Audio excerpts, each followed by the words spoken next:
عينا ما نقولوا لسارة أمي السعدية أنك سكتي دخلي سوق راسك سدي الميلف طوي هاد الصفحة، خصوصا من بعد ما كانت خرجات فاتي خود سامية الإخوان، وكانت قالت معلومات وعطات معطيات خطيرة جدا، وقالت بأنه عندها الدلائل بأنه سارة كانت حاملة ودارت الكورتاج، وهذا كلام اللي خطير. والقانون في المغرب كيجرم أن المرأة أو أي شخص يتحمل مسؤولية أنه يطيح بيبي أو يعمل الإجهاض من العمليات المحظورة قانونيا في المغرب، إلا إذا كانت حياة الأم أو الحامل في خطر، تما فين بإمكان أن الطبيب يتحمل مسؤولية أنه يجهض المرأة.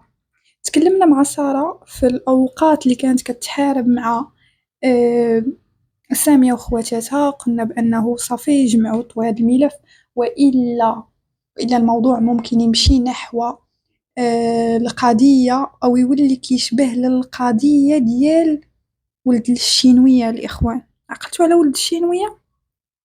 القضية اللي عينا ما نصحوا في ولد الشينوية، سكوت سكوت سكوت سكوت طوى الملف تجاهل نسى، لكن ولد الشينوية للأسف ما كانش قبل نهائيا أنه يسكت على حقه، وبالتالي خرجوا بأحكام قضائية للأسف لا هو ولا بنت عباس.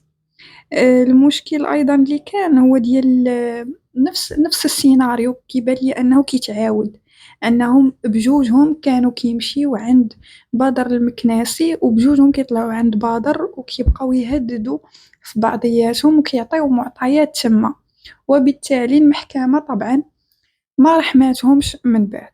هاد الواقعة اللي واقعة اليوم ما بين سارة والخطيب ديالها والحكومة وخواتات سامية، فالموضوع كيتكرر، حرفيا الموضوع كيتكرر، تبادل الاتهامات والخاص والأشياء اللي واقعة في الواتساب والأشياء والأوديوات والفيديوهات وليزابيل وكل شيء، كل واحد كيعطي للبدر المكناسي والأشخاص تانيين في الخاص، وبالتالي يكونوا متأكدين أن حتى هذاك الشيء اللي كيتعطى البادر ما غاديش يبقى عند بادر، لأنه في اللايف بادر كيرسل هادوك المعطيات اللي عنده، هادوك التسريبات اللي عنده لأشخاص تانية، وبالتالي راكم عارفين بطبيعة الحال أن هاد المسألة ما كيرحمش فيها القانون نهائيا، لأنه القانون شنو كيقول؟ إلا عندك دليل أو لا إثبات إدانة على أي شخص بإمكانك تقدمه كيف كنقولوا للجهات المختصة،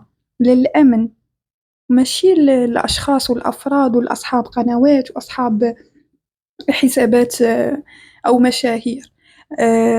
هاد المسألة الصراحة خطيرة جدا.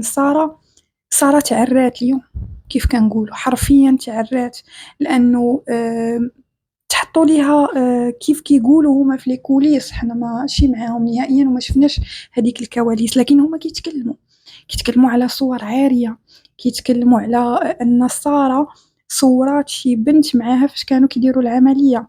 أعتقد البنت الوحيدة اللي كانت مع سارة فاش مشات دير العملية هي ديك السيدة اللي مزوجة فاس على ما أعتقد، هي الوحيدة اللي أنا شفتها. حاجة أخرى بالنسبة للاستغلال المادي اللي كيتهمها هذا السيد اللي خطبها ومن بعد مشى خطب الحكومة واللي كان خاطب سارة لمدة 5 سنين الإخوان، وماشي مسألة خطوبة هنا كانت، وإنما هما كانوا مصاحبين على يد الأسر ديالهم. هذا هو الواقع والأصح اللي فهمت أنا من خلال كلامهم، لأنه هو ما جابش خطبة نهائيا، وإنما كان كيجي عندها، كتمشي عنده، كيعرف عائلتها، كتعرف عائلته فقط. ونفس الشيء، نفس السيناريو كان واقع مع الحكومة، لأن الحكومة ولو كانت كتخرج وكتقول بأنه سي عادل جا خطبني فقال لي غادي نتزوجو هذا، فما كانت حتى شي مسألة من هذا الشيء نهائيا على أرض الواقع، وإنما كانت اتفاقات في الخاص فقط، وكانوا كيعرفوا عائلات بعضهم وكيتلاقاو في كيف كنقولوا في لي كافي لي سواغي فقط، ما كانت شي حاجة أخرى. فللأسف كنكتشفوا نهار على نهار الكذوب ديال هاد المشهورات، وكنكتشفوا أيضا الأموال اللي كتجي لهاد المشهورات منين كتجي. ما كتجيش من موهبة أو لا من حرفة أو من عمل، وإنما كتجي من أعمال تانية كيقوموا بها في الخفاء، واللي كلنا عارفينها وبلا ما نذكروها.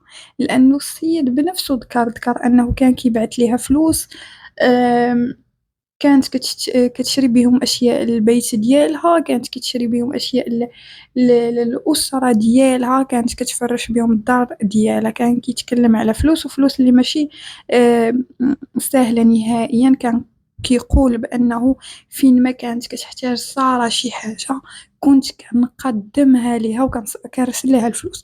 وأيضا سارة تكلمت على واحد المسألة اللي خطيرة، قالت بأنه الحساب ديالي ديال تيك توك كان بالجيميل ديالو، وبالتالي أنا ما كنتش كنقدر نتحكم في الحساب ديالي ديال تيك توك نهائيا. حساب جديد طبعا، من بعد ما كان مشى لها الحساب القديم. فقالت أن كل المداخيل اللي كانت كتجي لتيك توك كان كيسحبها هو وكيرسل ليها اللي بغا منها. قالت بأنه كانت كتوصل بإشعارات بأنه تم سحب المال من تيك توك بلا ما، كيف كنقولوا، بلا ما يستشر معاه ويقول لها أنني أنا غادي نسحب الفلوس. فالصراحة هذه الأخرى لسارة بالعربية تعربت. تكلموا أيضا على مسألة الكورتاج اللي كانت كتنكرها دائما سارة، ولكن في واحد اللحظة وهما كيتكلموا معاها في اللايفات قالت واحد المسألة. قالت فرضا أنا غلطت، فرضا أنا وقع اللي وقع ودرت الكورتاج، واش ماشي مفروض أنكم تستروني؟ واش ماشي مفروض أنكم ترحموني؟ بمعنى أن هذا اعتراف ضمني ليهم أنهم يفهموا أنه ممكن هاد الواقعة كاينة، لكن هو ماشي اعتراف واضح طبعا، لأنه غادي تخاف سارة من القانون المغربي، لأن القانون ما غاديش يرحمها نهائيا في هذه المسألة. وإلا مشات حتى اعترفت فماشي بعيد يتدخلوا جمعيات ويفرضوا على سارة أنها دير الخبرة القضائية ويتأكدوا من أنها واش دارت الكيورتاج ولا لا. سارة وعائلة الأسرة الثانية شنو سميتها، عائلة سامية، نسيت لهم على الاسم ديالهم لأنه أنا ماشي من المتابعين ديالهم نهائيا، وما كنشوفش داكشي اللي كيديروا فيه وما كيعجبنيش النيفو ديال الكلام. النيفو ديال الكلام ديالهم ما كيتوافقش معايا نهائيا، ما نقدرش نسمعو. غادي نقول لكم واحد المسألة. المعاطية اللي كتعاطى سارة مع هاد الناس، للأسف ما جابت لسارة حتى شي رباح، لأنه سارة هما قالوا أنها دائما ما كانت تقول لهم بأنه أجي نتعاطاو باش يطلعوا لينا الحسابات، نطلعوا لي فيو، ندخلوا الادسنس، لكن هما ما كانوش كيوافقوا.